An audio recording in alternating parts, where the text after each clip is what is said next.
Olá, seja muito bem-vinda, seja muito bem-vindo. Eu sou a Gabriela Varelli, esse é o Videocast em Detalhes. Aqui, sempre com um convidado, com uma convidada, a gente mergulha numa temática, uma notícia do dia.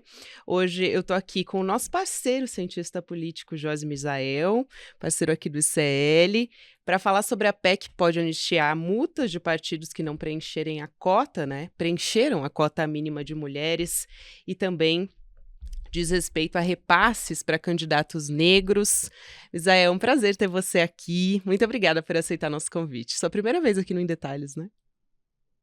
Gabriela, obrigado pelo convite. É a primeira vez aqui, já deixo a porta aberta e o problema é que sempre que me convidar, eu estarei aqui. Então, vou Ah, que fazer o meu melhor para maravilha! explicar, para ser didático, para que todo mundo que nos acompanhe consiga acompanhar o raciocínio do início ao fim, especialmente sobre esse tema tão polêmico e que eu seja bem aceito aí pela sua comunidade também. Ah, que é isso. Você é muito bem aceito aqui, Misa. Aí vamos começar por essa. Primeiro, vamos pelo caminho legislativo, né?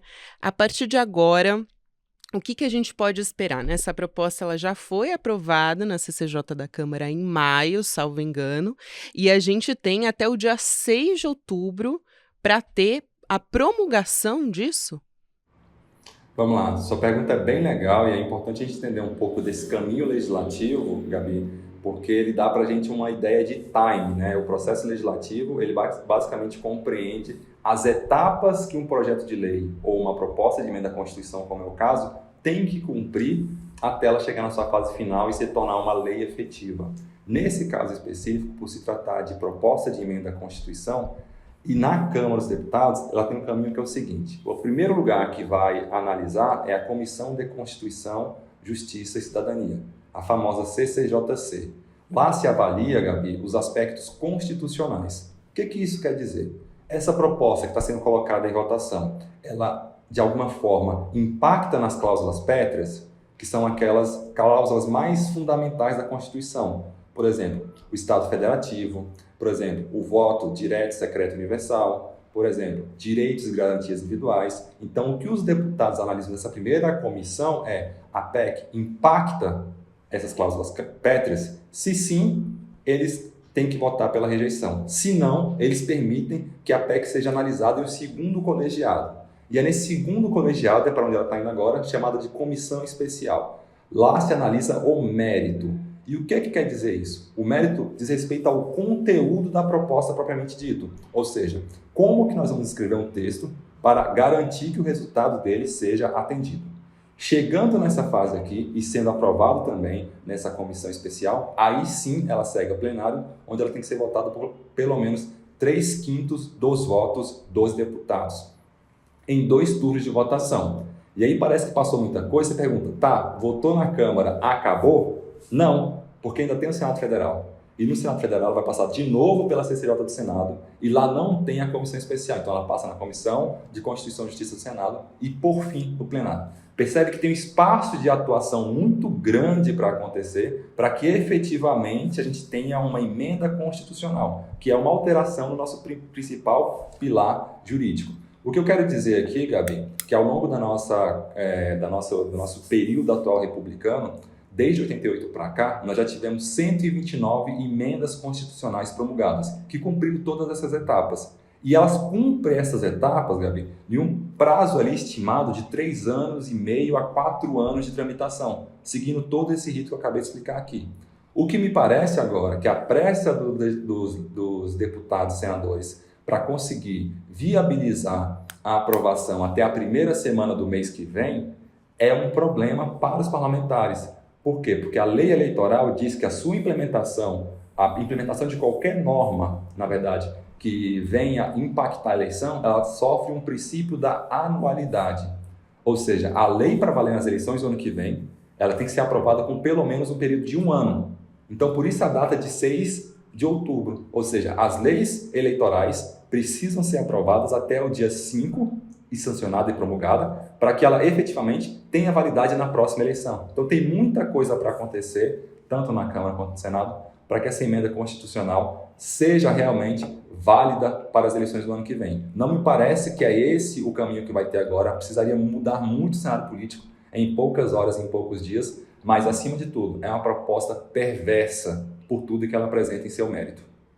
Isso, além da pressa para aprovar, justamente eu quero falar sobre essa perversidade que você apontou agora, porque já foi apresentado mais de um relatório a respeito dessa pauta, né? Então, de qual proposta a gente está falando, né? Eu queria que você destacasse dois aspectos principais, né? Que é a questão do repasse para candidatos negros e cotas para candidaturas femininas. Quais são os pontos mais graves que eu quero saber também, que você pode trazer aqui? Tem uma dúvida também a respeito disso, que eu acho que você pode trazer nessa questão, que é se essa PEC ela diz respeito a anistiar contas já julgadas ou pendentes ainda de julgamento. Olha, Gabi, é muito interessante a gente ver isso daí até como uma forma pedagógica mesmo, do que não deve ser feito em termos históricos, sociológicos e políticos. Essa proposta, na primeira versão dela, e como eu acabei de dizer, ela passa por vários momentos de votação. Assim que ela foi apresentada, ela anistiava todos os crimes, não só da última eleição geral, mas das eleições anteriores. Então era um absurdo por completo, ela era um cheque em branco, uma carta sem qualquer tipo de validade, Não é à anistiando toa todos os que foi crimes. chamada de boiada eleitoral, né, Misa? Passando a boiada eleitoral. Pensa o seguinte, as eleições da década de 90, todos os crimes já julgados, já processados, já custeados com multa e tudo isso, seria revisto e anistiado por essa PEC. Era um absurdo por completo, porque o argumento que eles colocaram era: temos problemas de interpretação, especialmente no que diz respeito ao repasse das verbas e o cumprimento de cotas. Eles queriam juntar cotas de negros e mulheres e colocar lá um percentual de 15% a 20%. Então, a ideia era essa, mas quando você lia o conteúdo, estava dizendo claramente: anistiar os crimes eleitorais de partidos políticos da última eleição, de 2022, e das anteriores. Quando eu vi essa parte e das anteriores, eu comecei a falar aqui no Jornal do ICL, tanto na primeira edição quanto na segunda, conversando com os colegas aí já no bastidor, que aquilo era um problema gigantesco. Então, o que aconteceu? Que eles foram tentando suavizar, Gabi, o conteúdo, o impacto da proposta, mas ainda assim, de uma forma muito clara, prejudicando candidaturas de negros e negras e também de mulheres de qualquer cor. E a gente vai ver de uma forma muito direta que esses grupos são, historicamente, os que menos frequentam os espaços de poder. Se a gente for olhar o número de negros dono de terras ou que pertencem ao agronegócio do Brasil, não chega a 5%. Não chega a 5%. Se a gente for incluir ainda a esse grupo que nós estamos colocando aqui, a população indígena ou LGBTQIA+, também não consegue acesso aos espaços de poder. E o Congresso Nacional é um espaço de poder, que como cara, como rosto geral, ele apresenta uma cara que é de um homem branco, católico, heterossexual e geralmente da região sul ou sudeste. Esse é o rosto do Congresso Nacional. Mas a nossa população, ela expressa pela sua miscigenação uma coloração muito maior, uma diversidade muito maior. Inclusive, isso é o ponto central de um outro debate que está acontecendo agora, que é da nomeação da próxima ministra para a cadeira da Rosa Weber, que é um debate que a gente vai fazer oportunamente. Mas perceba como toda essa questão envolvendo a PEC da anistia, ela tem a ver com a simples garantia de um custeio mínimo para candidaturas de homens e também homens negros e mulheres nesses espaços de poder por meio de eleições. E é interessante observar também, no que diz respeito às mulheres, elas são também as principais, né, o principal alvo da violência política, quando a gente fala sobre mulheres que desistem de se candidatar ou que desistem no meio do processo, né? A gente tem, por exemplo, a deputada Áurea Carolina, que sofreu diversos ataques, né? E ela teve uma questão de saúde mental muito séria e por isso ela decidiu não renovar a candidatura dela, né? Ela cumpriu o mandato e depois resolveu sair, assim, dando nome a um caso concreto, mas a gente tem diversos exemplos aí que a gente poderia tratar. Agora, hoje, como é que funciona? O recurso ele é proporcional ao número de candidatos e aí como é que ficaria por essa PEC, Misa? Teoricamente, o recurso seria despachado para o partido e o partido teria que aportar em candidaturas que se enquadravam nesses perfis. Então, o partido teria que dizer, olha, eu tenho aqui uma composição que para cada 100 candidatos, 15 se equivalem a essas candidaturas de grupos minoritários, mulheres e negros. Acontece que, ao chegar lá, ele dizia, olha, eu não tenho essa quantidade de mulheres e negros para usar esse recurso. E esse recurso que deveria ir para essas 15 de 100, ele acabava sendo redistribuído internamente entre os brancos. Ou seja, virava um loop de redistribuição do recurso, quando na verdade eles deveriam se envolver para formar novas lideranças.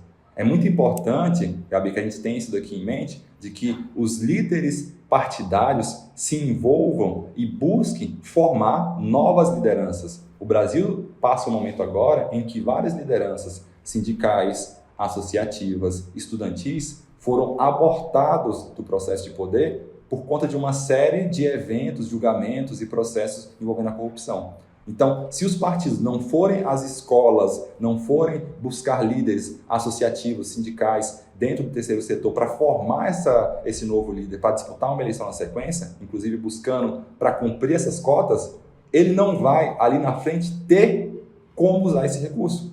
Essa é uma questão muito clara. Então, o que acontece? Parece que na véspera da eleição, parece que eles descobrem, olha, eu preciso cumprir aqui uma cota. Então, chama a minha irmã, chama a minha esposa, chama a minha empregada doméstica, chama a minha Como colega se isso de não trabalho. tivesse sido acordado antes, por eles, né? Exato. Definido por eles. E o que eu falei lá no início, lembra que eu falei que a lei eleitoral ela só pode ser aplicada se ela tiver o princípio da anualidade? Ou seja, eles já sabem com pelo menos um ano de antecedência que eles precisam cumprir essa cota. Mas na véspera, na hora de confirmar, ali, eles começam a correr e colocar os seus parentes e as suas amigas, mulheres, esposas, para dentro para conseguir, de alguma forma, viabilizar o cumprimento da distribuição desse recurso. O que a gente viu na última eleição, especialmente em 2018, é a formação daquilo que se chamou de um laranjal. Você coloca candidaturas femininas para possibilitar a distribuição desse recurso e você mascara isso daí na hora de imprimir o santinho. Ao invés de imprimir o santinho da Gabriela, eu imprimo do pai dela, que é o cacique, dono do partido aqui. Então você mascara o uso desse recurso, usando a mulher como escada, como se ela não tivesse qualificação devida para participar do processo eleitoral, ela é usada como escada para viabilizar o custeio de uma candidatura não legítima, que vai basicamente fortalecer ali o capa preta, o dono do partido naquela determinada região. Então, por isso que essa PEC precisa ser acompanhada com muita atenção. Eu acredito que ela não vai ser votada dentro do período que deveria para ser configurada como válida para a próxima eleição, mas isso não impede e não realmente obscurece o trabalho que está sendo feito do ponto de vista de conscientizar quais são os impactos, qual a razão, qual é o efeito prático disso no curto, no médio e longo prazo. Quem serão os afetados? E eu respondo para vocês, os afetados serão aqueles inviabilizados ou não visualizados no processo de poder. Então é muito importante acompanhar isso, porque tudo que a gente busca agora é uma inclusão muito mais plural, muito mais colorida em termos de mostrar o Brasil também nesses espaços de poder. E dentre essas bizarrices eu também levantei algumas, né? Por exemplo, a PEC da anistia, ela impediria a cassação de um mandato pelo descumprimento da cota se houver apenas uma mulher eleita na bancada. Quer dizer, nem mais as candidatas laranja, os partidos precisariam recorrer, né? Seria realmente passar a boiada só com candidatos homens mesmo, não precisa nem disfarçar, né? Eventuais casos de fraude e candidaturas fictícias não seriam penalizadas. E também são somas bilionárias, né, de recursos que ficariam em análise, né, considerando só as pendentes de julgamento. Quer dizer, não seria feito nada sobre isso, né? Exato. Um absurdo completo. E eles iriam se esforçar, Gabi, basicamente para viabilizar as candidaturas das suas filhas e esposas. Como você falou, só precisa eleger uma.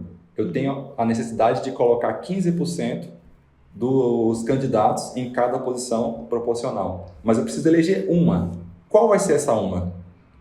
Essa uma vai ser alguma mulher que eu tenha algum tipo de domínio, algum tipo de possibilidade de influenciar diretamente as decisões que ela vai tomar do ponto de vista político. Ou seja, o que a classe política está dizendo de forma quase que contínua é: a mulher não tem condição de fazer parte do espaço de poder. Ela não é qualificada. A opinião e a visão dela não precisa ser respeitada, não precisa ser atendida. Os pleitos femininos e os pleitos das minorias não precisam ser ouvidos. É isso que a classe política está dizendo. Direto ou indiretamente, é isso que ela está dizendo. Então, por isso que é muito importante a gente acompanhar, trazer essa conscientização, abrir o debate e perguntar: essa é uma pauta nacional? Essa é uma urgência que a sociedade está demandando para agora? Me parece, Gabi, pelo que eu escuto, pelo que eu acompanho, que não é. Então, a classe política inverte a sua pauta prioritária, coloca isso como sendo a decisão de agora, para que ela consiga viabilizar acordos políticos e para que o seu partido se mantenha vivo no jogo na próxima eleição e não seja, de alguma forma ou de outra, condenado. Então, é um péssimo exemplo. É um péssimo exemplo. Por quê? Porque para quem defende a política, para quem defende a democracia como instrumento único da nossa sociedade, não pode de nenhuma forma aparecer defendendo essa proposta. Por quê? Porque ela inviabiliza candidaturas de grupos minoritários. Isso não tem nada a ver com democracia. Democracia tem a ver com pluralidade de ideias. Tem a ver com lidar com diferentes, tem a ver com respeitar posições diferentes, tem a ver com você entender que o outro teve uma outra condição de vida, que ele veio de uma outra origem, que ele passou por outros caminhos, mas, acima de tudo, respeitar esses outros caminhos. E o que eles estão colocando agora mantém os mesmos caciques brancos, católicos, heterossexuais do sul e do sudeste do Brasil no poder. E aquilo que eu falei das contas bilionárias é muito importante também, porque com a aprovação dessa PEC, ela poderia livrar de punição partidos que cometeram irregularidades, né? Porque esses recursos, essas contas não seriam analisadas ao longo dos anos, porque é importante dizer, né, que o Tribunal Superior Eleitoral, Miss, e até você me corrige se eu estiver errada, ele vai julgar as contas só lá na frente, né? Porque a justiça é lenta, então ela vai julgar as contas da eleição anterior. E aí você inclui nessa conta o uso de verba pública para compra, por exemplo, de 4 toneladas de carne em um ano. E eu estou trazendo aqui um caso emblemático que foi o do PROS, né, que foi julgado, foi um partido criado em 2013, incorporado depois ao Solidariedade, e ele teve o julgamento, né, e foram rejeitadas, né, as contas nacionais do partido. Agora, pensa o seguinte, Gabi, como é que você consegue explicar isso para a sociedade? Que um partido fez uso dessa quantidade de recursos para comprar carne, e você fala: esse partido já teve esse direcionamento jurídico de realmente o cometimento de algum crime, algum ilícito, e você vai lá e simplesmente anistia. Qual é a explicação racional que você vai passar para a sociedade? Sabe o que é? É que a política é um ambiente que não vale a pena, que a política é feita por pessoas corruptas, que a política não é para mim, porque se aquilo tudo é um lugar sujo de pessoas corruptas, eu, como uma pessoa íntegra e trabalhadora, não vou querer participar. Então, esse tipo de decisão, ela tem um impacto rebote, que vai além, que é o seguinte: aqui você não tem vez, a gente não se importa com a sua opinião, e para além disso, aqui o jogo é sujo, não queira participar. É essa a mensagem que fica, por isso que ela é perversa em qualquer situação. Ela distancia as pessoas. Mas se você queira fazer política, e quem está falando aqui é um cientista político, eu sempre defendo a política, a boa política, a política clássica, de troca de ideias, de busca de convencimento, uma política técnica. Mas até para mim é difícil, nesse caso específico, defender o que os políticos estão colocando aqui. É indefensável, inclusive para mim profissionalmente. Eu não teria capacidade hoje de defender algum político ou alguma organização que tem interesse em aprovar essa proposta. Eu não conseguiria. Porque ela é imoral, ela é amoral. Ela afronta qualquer dos princípios republicanos e democráticos que nós defendemos por aqui. Sem dúvida, é importante dizer, né? A gente já reforçou aqui, mas a gente tem um parlamento que vota a lei de apoio a candidaturas femininas, né, de fomento à candidatura de mulheres e homens negros, aí depois, lá na frente, vota pela anistia, né, de regras que ele mesmo criou. Então, você já tem... Essa é a quarta lei que está né, é a quarta tentativa, pelo menos, de que institui anistia a partidos que não cumprem a legislação. Então, realmente gera essa sensação de descrédito muito forte na sociedade.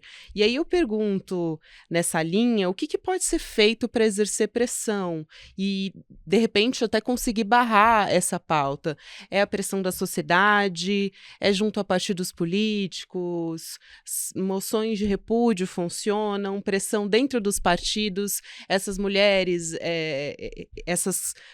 homens e mulheres negras têm condições de chegar nos diretórios desses partidos e exigir? Como é que você acha? Qual que é o caminho? Olha, Gabi, eu costumo dizer que para os problemas complexos não existem respostas fáceis. E esse é um problema muito Com complexo, certeza. porque existe já uma blindagem na própria composição dos diretórios nacionais. Você pode ver que nos diretórios nacionais dos grandes partidos, pelo menos dos 10 principais partidos em números de deputados eleitos, você vê pouca representatividade desses grupos que nós estamos falando aqui. Então é importante que estudantes, homens, mulheres, negros, indígenas, LGBTQIA+, se envolvam na luta partidária para ter a possibilidade de influenciar diretamente os rumos da política partidária e da política nacional. Esse é o primeiro ponto. Para além disso, existe uma outra coisa fundamental, que é o seguinte: é importante perceber isso como sendo um jogo de médio e longo prazo. Sabe por quê, Gabi? Se a gente for olhar o histórico de mulheres eleitas desde a Constituinte até agora, ela vinha numa crescente, muito modesta, eu admito. Se a gente pegar da eleição anterior para a última, saiu de 77 mulheres eleitas para 99 agora. Então foi um crescimento, mas um crescimento ainda marginal para aquilo que a gente espera que efetivamente seja apresentado em eleições futuras. Mas o que eu colocaria aqui é que o seguinte: existe um crescimento modesto e constante, especialmente nas últimas 3 eleições. Esse crescimento modesto e contínuo nas últimas 3 eleições seria barrado e voltaria-se a patamares anteriores. Na próxima eleição, mantendo esse crescimento de hoje, era para a gente chegar em torno de 120, 115 mulheres no parlamento, especialmente na Câmara dos Deputados. Com essa proposta, ela basicamente mina a possibilidade de que novos talentos, novas líderes, mulheres estudantis, como eu disse, presidentes de sindicatos, de associações, de ONGs, de OCIPs, de empresas, tenha essa estrutura partidária como plataforma para lançar suas ideias. Quer dizer, paridade esquece, né? Esquece, no curto prazo não tem chance disso ser equacionado, infelizmente. Então é muito importante debater isso, porque acima de tudo, quando está falando de diversidade, Gabriela, a gente tem que entender isso como uma qualificação. Porque várias estruturas e estudos no mundo mostram que quanto mais diverso é uma organização, mais qualidade ela tem. E mais lucro ela consegue também. Fazer lucro também. Estou falando de organizações tanto privadas quanto públicas. Nas privadas, mais lucrativa ela é. Então, assim, como eu disse, na última eleição tivemos 99 mulheres sendo eleitas. É um número maior historicamente, é uma crescente que está se consolidando e tem ainda um fator a mais. Pela primeira vez tivemos Duda Salabé e Érica Hilton, 2 parlamentares travestis dentro do parlamento. Isso mostra uma tendência a realmente pluralizar o debate, mostrar outras cores, outras vozes que não tinham sido ouvidas até aqui. Por outro lado, precisa se garantir que esse crescimento e essa maior qualificação em termos de quantidade seja contínuo. Isso não pode parar agora. É um momento importante de consolidação e de crescimento da participação feminina no parlamento. E aí a gente entra num ponto importante, né, de que essa PEC da anistia, ela foi à votação na Câmara com o apoio de parlamentares, inclusive mulheres, que vão... A gente está falando aí de diversos espectros políticos, inclusive indivíduos, né, parlamentares, de esquerda, né, progressistas, com um histórico bastante importante. Eu acho interessante a gente falar sobre isso, sobre o quanto mulheres de esquerda, muitas vezes por orientação da própria bancada delas, acabam votando contra elas mesmas, e o quanto os partidos políticos progressistas, quais são eles, quais são essas figuras, né, esses parlamentares que estão conseguindo alterar o conteúdo dessa PEC ou se mobilizando para tentar fazer alguma mudança, porque ainda dá para fazer isso, né? Sim, o que eu percebo é que é realmente inadmissível, Gabi, por tudo que nós colocamos agora, encontrar e ver parlamentares, mulheres ou parlamentares negros, militando, dialogando e tentando viabilizar a votação dessa proposta, que tem um erro de origem. Ela nasce perversa, ela nasce ruim, com um objetivo ruim de dar um péssimo exemplo para a sociedade.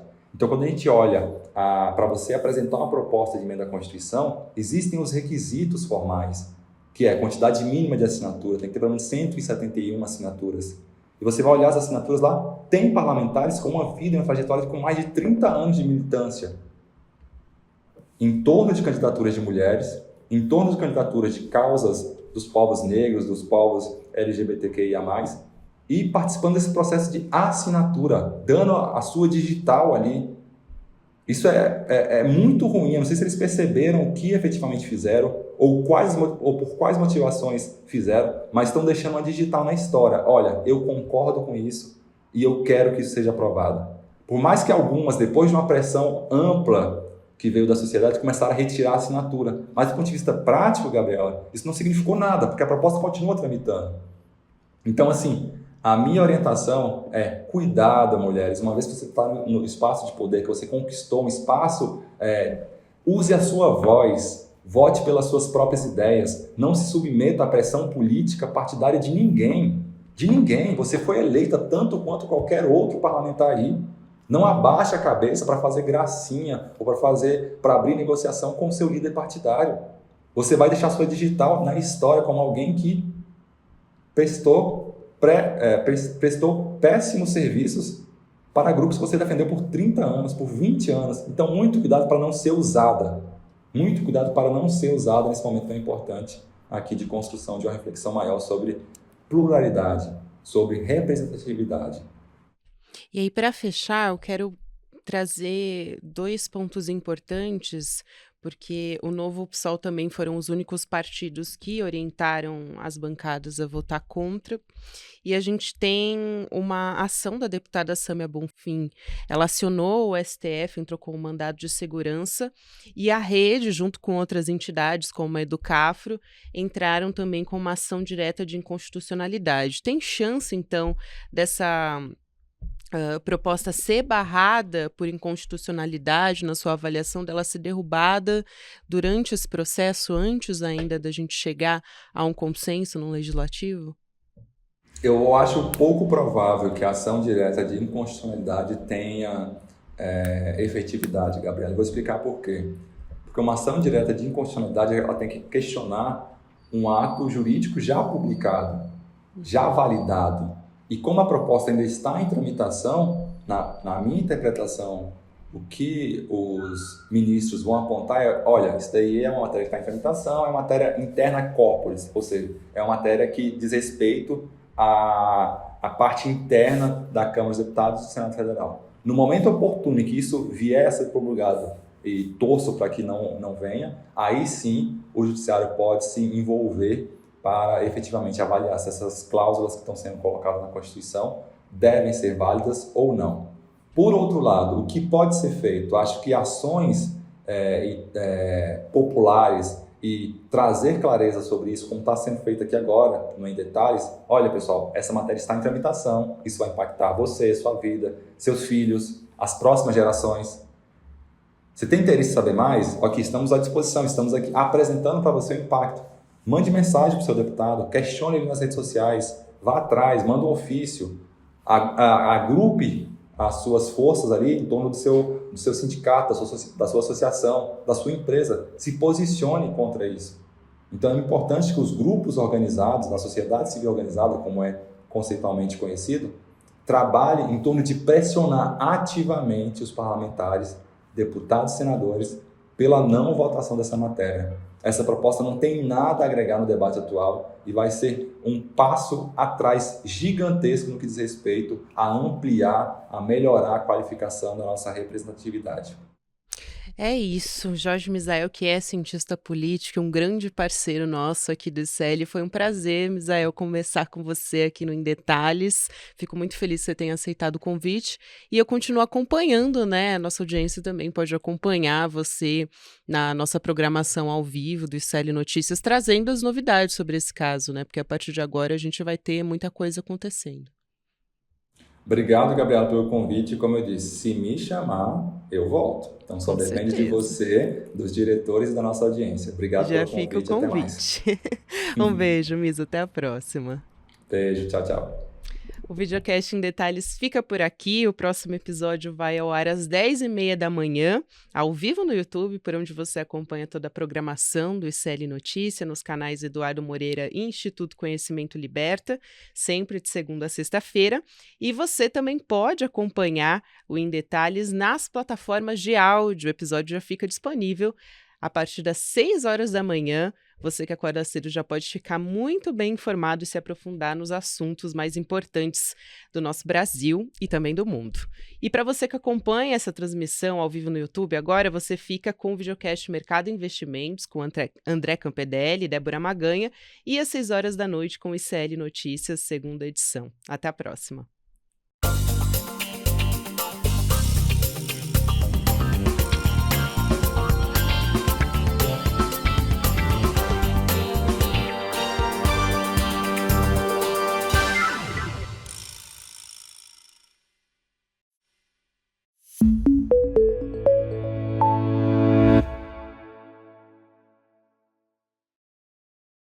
Olá, gente, que incrível o encontro que a gente teve com a Monja Coin na aula que ela deu para a comunidade do ICL, como vencer o estresse e a ansiedade. Quanta sabedoria, quanto amor, quanta luz e quantos conselhos práticos para as pessoas poderem aplicar nas suas vidas. Muita gente que assistiu a aula está pedindo para assistir de novo e muita gente que acabou não conseguindo assistir está pedindo para a gente liberar o replay da aula. A gente resolveu liberar o replay da aula, mas o prazo para poder assistir o replay, ele está se esgotando. Então vai na minha e segue a dica, clica agora no link que vai estar junto com esse vídeo e assiste o replay antes dele sair do ar. No final da aula, a gente preparou uma surpresa maravilhosa, até para brindar essa oportunidade que a gente teve com o Monja Coin, para todo mundo poder fazer parte do ICL. Então não deixa de assistir no finalzinho não, porque eu acho que você pode ficar muito feliz com essa oportunidade de fazer parte da comunidade que tem acesso aos cursos do ICL. Boa aula, aproveitem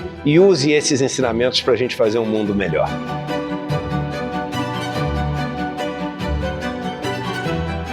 Olá, eu sou o Eduardo Moreira, sou engenheiro civil, estudei economia na Universidade da Califórnia e passei mais de 20 anos no mercado financeiro. Eu queria convidar vocês para assistir o curso sobre economia comportamental. Um curso que tem 8 aulas, com participação de todos os alunos e alunas e vai trazer até vocês todas as explicações que a ciência hoje tem encontrado para o nosso processo de decisão. Por que a gente toma as nossas escolhas da forma como a gente toma? E como as pessoas usam isso para manipular o nosso dia a dia e lucrar com isso. Um curso fundamental para entender as engrenagens do capitalismo e dos negócios. Vamos lá participar? O curso está 100% disponível para membros e membras da plataforma ICL, o Instituto Conhecimento Liberta. Eu conto com vocês nessa aula. Olá, eu sou o professor Ladislau Dobor, sou professor de economia da PUC, consultor de várias agências da ONU. Eu gravei um curso sobre desenvolvimento local e participação comunitária, sistemas participativos. Pense um pouco, a economia do Brasil, 5.570 municípios, isso não se resolve apenas de decisões em Brasília de maneira centralizada. Como organizar esse sistema participativo a partir do local, essa é a proposta. Os aguardo no curso aqui no ICL, se inscrevam, vale a pena.